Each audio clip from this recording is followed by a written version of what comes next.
Hello, Bruce. This is Jordi Targa from Barcelona, writing for Starway to Rock magazine in Spain. I have to say that this is my second interview with you. The first one was 5 years ago in the pandemic era. So Ah, blimey. maybe we can say that things are better, but I think that Not today. no, No, not today. Especially no. today, no. Hmm. Yeah, yeah, it's crazy. It's a crazy world at the moment. So, yeah, Where are you right now? I'm in my studio. So, in England, in a place called Yeovil, which is in southwest. So, yeah, I'm literally just mixing off here with my studio. I'm just mixing off some Jethro Tull. So that's what I've been working on today. Some Jethro Tull. It's a reissue that I'm doing. I will ask you later about Jethro Tull and your work as a remixer. Okay. Okay, I have to say that I love the your new album because it's pure sadness, pure feeling, and I suppose that the miss of your father and the Alzheimer of your mother lead you to create this sad music. And of course, we are living in a bleak and sad days. Yeah, we are. Yeah. So it was. I guess you're always going to be informed as a songwriter, about what's going on in your life at that time, and so yeah, all that. I mean, it's this the thing I like to think is that the songwriting, what I write about, isn't anything exceptional. It's not nothing that I'm going through is not anything anyone else goes through, and that's what makes it kind of universal, and that's what I'm looking to connect with people, and especially with this kind of thing where you're dealing with real loss, and grief and memories, and that's the thing that came to me was memories, and um, and I think that it connects, and it's almost like saying that we're not alone in having to deal with this kind of thing, and so that's what I kind of felt that, even though it's very sad, it's still quite, it's quite cathartic. It's quite, I think it does people good to confront these kind of things.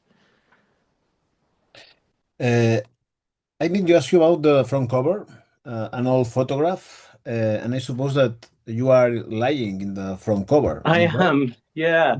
So, well, actually, this was a photograph. So the artwork is full of really old photos, like me when I was like even like 3 months old on a swing.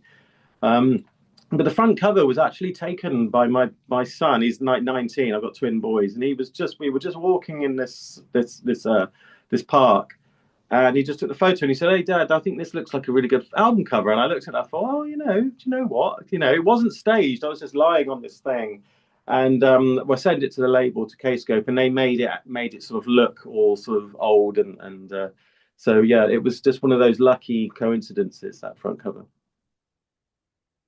Um, I want to ask you about the first song. It's a really short conception. I think it's brilliant. It was clear that this song had to open the album.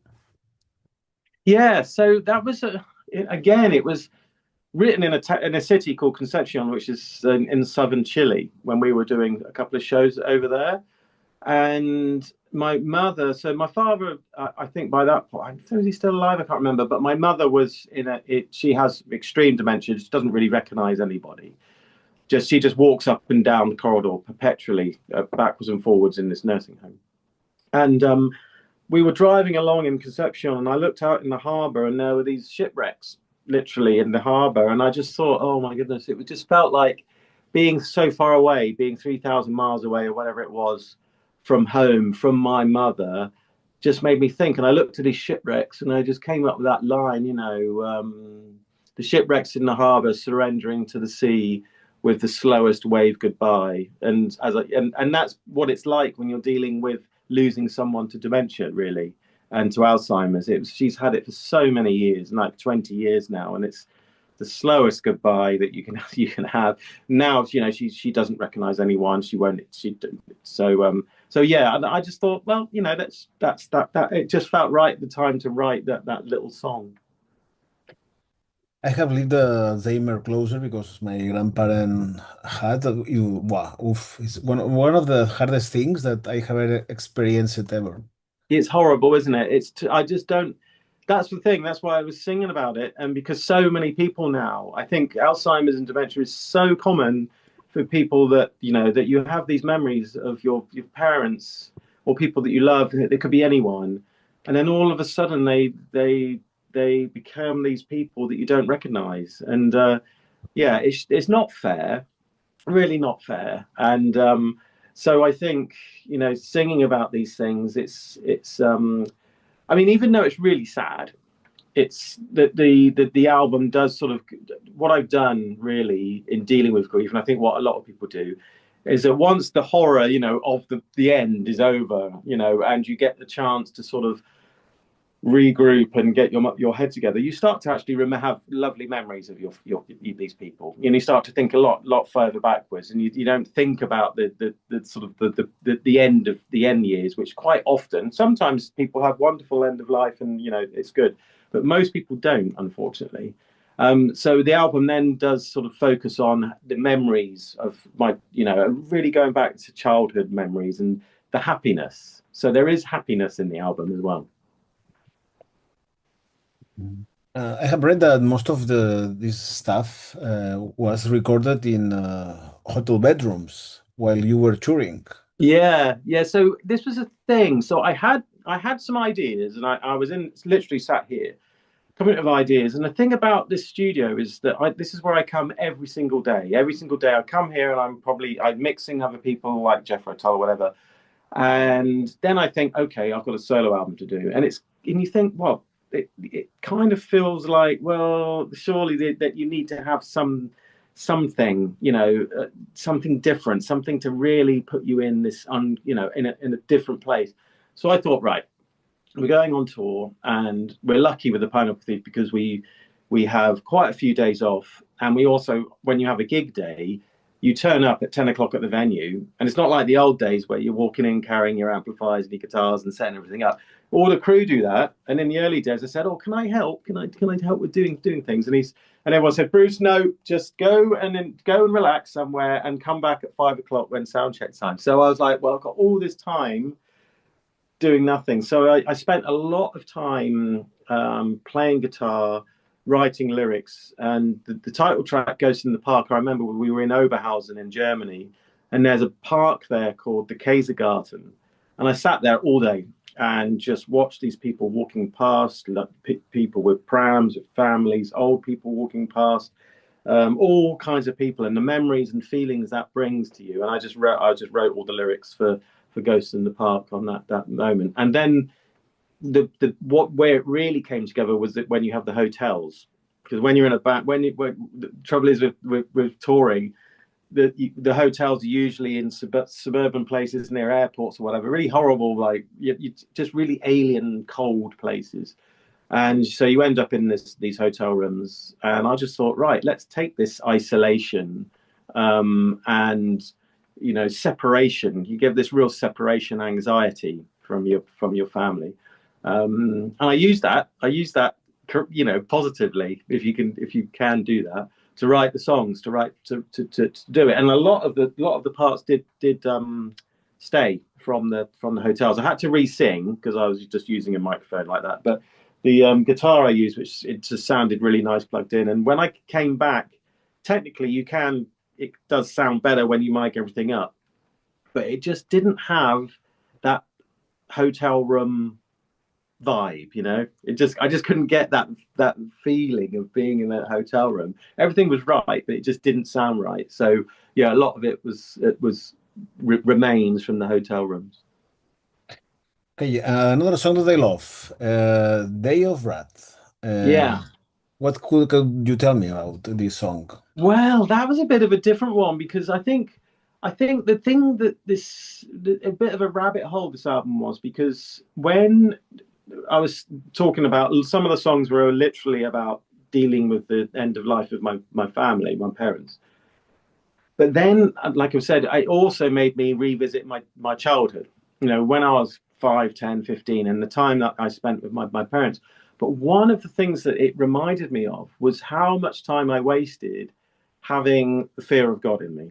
And that was not in a good way, and it was in a very sort of introspective, inward thinking way. And every night I'd be, oh my goodness, what am I going to do, to make you happy, and I looked in sort of, I revisited my what I how I was, and the amount of time that I spent, um, really, like you say, inwardly looking at myself, because you were, as a child, a lot of children are brought up with this sort of kind of penance, the fact that the original sin concept, that kind of thing, which I don't think is particularly healthy. And it was not until I was about 18 that I kindly realized, oh my goodness, I need to stop thinking like this and think outward and think about other people and not myself and my salvation.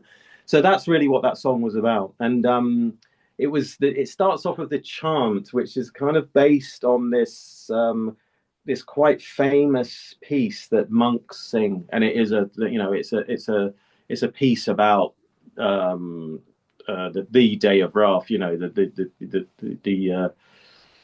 the rapture and all that kind of stuff. So that's what that song was about. So I took that on board. It's not anti-religion. I want to make that very clear. It's not in any way anti-religion. It's just about balance.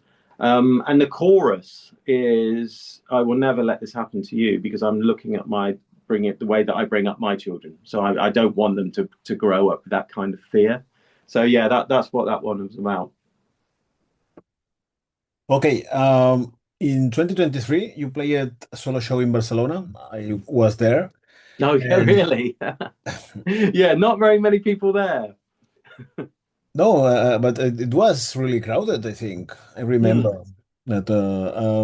I want to ask you out if you have plans to tour again as a solo artist with this album. Well, yes. So at the moment, we are doing the handful of touring. So what we've got is I'm set up with John Sykes, my friend and bass player from Pineapple Thief, and I so we can now set up so we can just jump on an airplane and do these shows. So we're doing quite a lot of one-off shows, just flying into cities and playing. So at the moment we're playing Paris and Germany and Finland and the UK, but we haven't got any in Spain. So I need to speak to my agent and see if we can get some shows back in Barcelona. Definitely. You're in Barcelona, yeah? Yeah, yeah, yeah. Yeah, yeah. Love to come back. Love to come back. And how do you remember? How is the balance about this? Your last Luminescence Yeah, solo album. yeah. Thanks. Yeah. But it was something changed. I don't know. I want to say that I don't know. It was the first time that you came to Barcelona on this for this album. So this album changes many things for you or for your solo career. Yeah, I mean, it's difficult to gauge. I mean, I think with my solo album, my solo career, there seems to be it's much smaller. It's, compared to the Pineapple Thief, it is definitely smaller. But I think the people that come to the shows, it really feels close. And they feel the people there. They almost feels like I could talk to every single one of them, and they'd understand who I am and what I'm singing about. And so yeah, it's a very different feeling, playing with solo. But I'm glad I've got this outlet, and so it's nice having both, having the Pineapple Thief and my solo. Talking about Barcelona, my last experience with the Pineapple Thief was in the Briprock, my friend. Oh Uh, yeah, it was yeah. absolutely amazing. The best time that I attended to a concert of the Pineapple Thief. I think that it was the end of your tour, It was, sorry. the end of the last show you play as a Pineapple It Thief. was. It was the last live show we played. Yeah, yeah. And how do you remember? Because I love that festival. It's Yeah, it's brilliant. It's fantastic. I think because I stood in the crowd when I was watching. I was who was playing before us? It was the Weather Systems and the Von Hertzen brothers. Yes. So yeah, I Wow. wanted to see the Von Hertzen brothers because I've followed them for years and years, but I've never seen them live. So I stood in the crowd, and it was such a lovely atmosphere. Everyone was so friendly, Hmm. music lovers. It was just a lovely, lovely feeling. And so, when we came on and played, it's always really, really lovely to play in Barcelona and Spain in general. But Barcelona, um, the the audience and the atmosphere is just special. It's special. People seem to be happy. They just feel like you're like, because where you can go to some places and it's very much like this, come on, play, play, play. Whereas in Barcelona, everyone's going like that. They're singing, they're chanting your name. So it's brilliant. So everybody feels so relaxed when we play. Okay, by the way, why it was forbidden to take photos in the meet and greet and in the concert? Because Well, that's a difficult one for me to answer. I mean, it's a tricky one. I personally think that now with the some bands, some people don't like it. Some bands, they always say no, no photos, no videos, no phones, and quite, because a lot of people say don't hold up your phones, just watch it in the moment. I kind of feel that the phones and the fact that you can take a memory of the show, a really good memory now because it's such good quality, is here to stay, and I think we need to get used to it personally.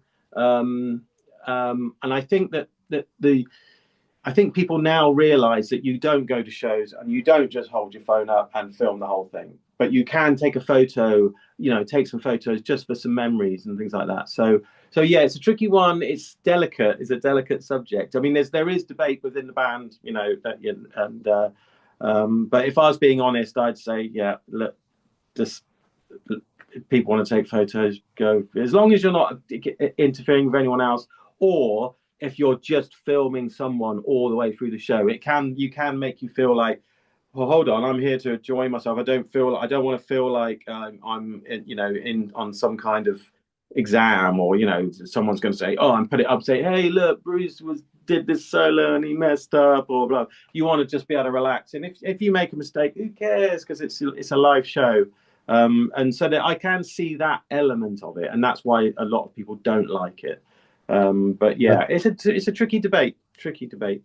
I, absolutely agree, but it was not possible to take professional journalist photos in Barcelona. Oh, I didn't realize that. Mhm. No, not at all. No, just you, just the Benevolent Thief. Uh, I didn't realize that. Not at all. No. So no, that certainly wasn't my that didn't certainly didn't come from me. That I don't know if it was maybe there was some mistake, but that's not normally what happens with the Pineapple Thief. Normally, Mhm. there's at least the first three songs and things like that. You can take whatever you want. So yeah, sorry about that. It was a pity because the show was amazing. Yeah, and I'd like to see some photos as well. Okay, this one is special. Okay, I suppose that many times a lot of fans and journalists have said that Steven Wilson and you have a lot of things in common. Musically, you have similarities, your music style, both are English. You are working with Gavin Harrison too, but now you are working in remasters of classic bands like Jethro Tull, and something that Steven has done too. So the question is, have you ever met Steven? I have met him. Because in the early days of the Pineapple Thief, he was really, really helpful. He was when before this was probably around 2010 time, when the band was really small. We were kind of doing okay, but we were trying to break through. And so Stephen would always give me advice, and he came to shows, and he would help me take next steps. That what you need to do, you need to get the lighting engineer, things like that. You need to do this. You need to get some support. Come and play with us. He come and support Blackfield. So we did some shows with Blackfield and things like that. So yeah, he was always really, really great to me. And I think he probably saw in me someone who he could relate to, because I was doing a similar kind of journey, what I was trying to do. Obviously, he was much, much more far ahead on the road than I was, but he could see that I was mixing myself. I was writing all the songs, and so I think he could, because I always thought that there would be an awful lot more people like me and some more people like Stephen Wilson. I thought, where is everybody? Where is everyone that mixes and does it and writes songs? And as it turns out, there aren't that many people that do it. So I haven't seen Stephen for a while, but I think I might be bumping into him. I think he might be coming to a solo show. I'm not sure, but it'll be good to see him. I've got a lot to talk about actually, especially because doing the it's only recently that I've been doing Dolby Atmos mixes and 5.1 mixes and reissues for new artists for a long time, like Catatonia and Anathema and all that kind of stuff. But it's only now that I've started to do sort of reissues. So I think Stephen stopped doing Jethro Tull, which is why I've just done the Under Wraps album. That's the singles just come out from that. So I've sort of taken over from Stephen doing Jethro Tull. So yeah, it'd be good to catch up. But yeah, never a bad word to say about Stephen. He's been great to me. Okay. Uh, I have 5 minutes, or can I have a little more? Yeah, that's fine. Yeah, carry on. Yes? Okay, because I have some questions. Okay, a freaky question. How many times a fan gave you a pineapple as a gift? Quite a few. And there's quite often venues that the pineapple will appear in the dressing room as well. So yes, we do get quite a few pineapples. Chocolate ones, they are the best because they actually get eaten. Okay, let me say that my favorite Pineapple Thief song is Driving Like Maniacs. Oh, really? Yeah, Right, cool. and probably my favorite album is this one. Great. Yeah, I love that album. It's funny though, because every person seems to have a favorite record. And a lot of people, I think when we did at least this, we saw some comments, people say, oh, great. That, because I didn't like the last album. And, then you say, oh, this is my favorite album. So it's quite nice in a way that everybody has different favorites. I got a lot of your Oh, yeah. albums, and it's a music is to go deep, to listen again and again. That's the thing, and that's the trouble. That's the trouble because I think that because you have to go deep, and you do probably have to listen to it a few times to really get into it. Sometimes it's to our detriment because people will play it once and then go, "Oh yeah, yeah, it's all right," but blah blah blah. So we're just finishing a new Pineapple Thief now. We're just thinking because I've been listening to these songs for the last 18 months or whatever we've been doing it. And so, but for someone new coming to hear them, it's really interesting to know what it's like because you've never heard it before. And I do think this new one we're doing, and that's a similar thing. It will need a few listens. Okay, in Starway to Rock, we love to every week we write about a perfect song. So we are thinking about one of the Pineapple Thief, and there are a lot of people discussing about which song we could choose.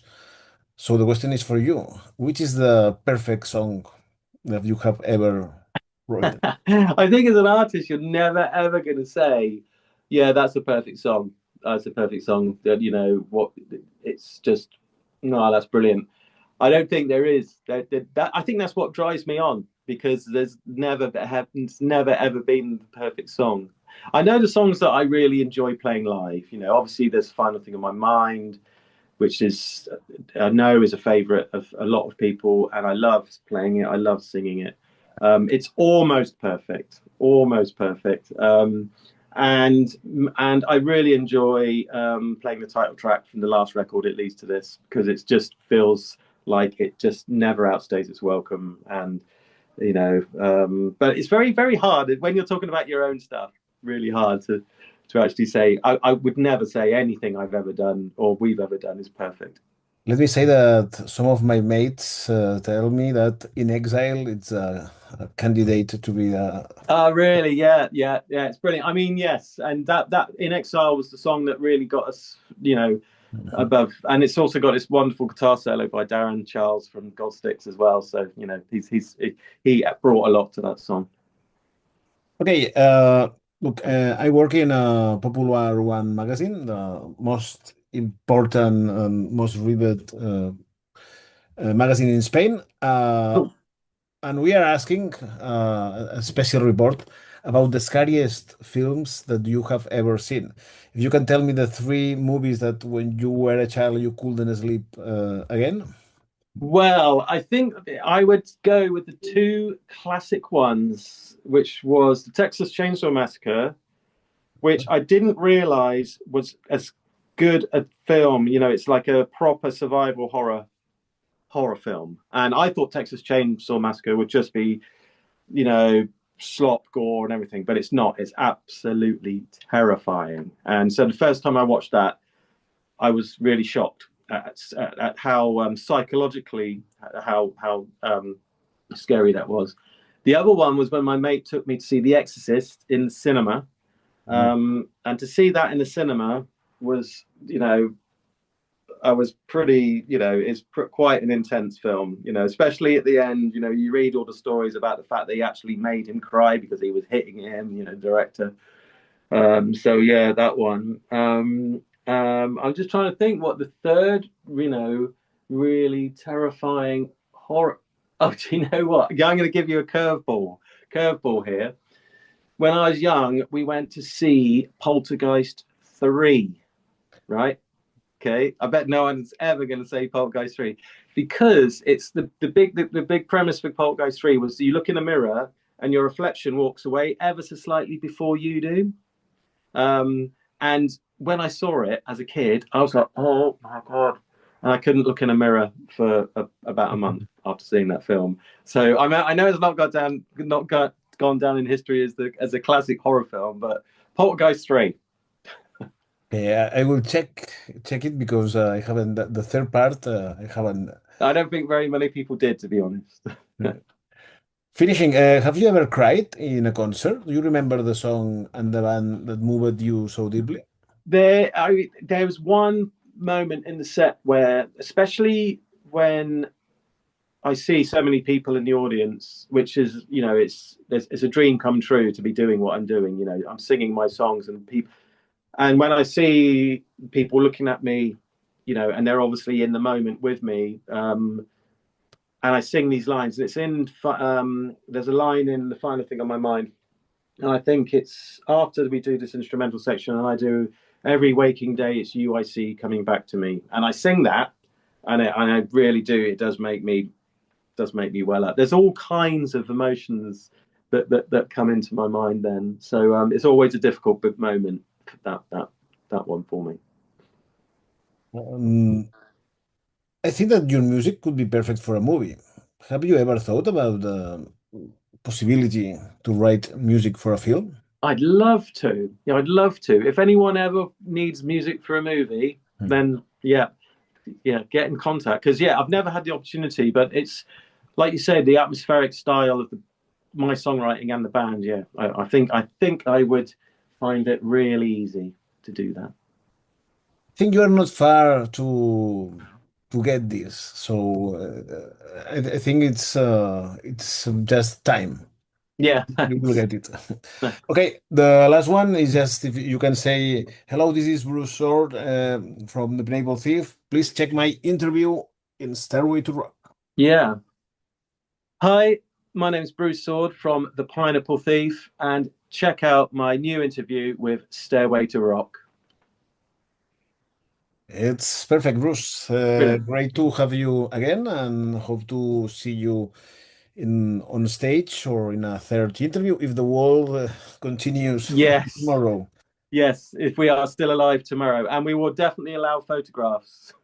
I Ah, promise. thank you so much. Have Okay. a good day Yeah, and lovely again, to talk thank to you. you. Yeah, cheers. Bye.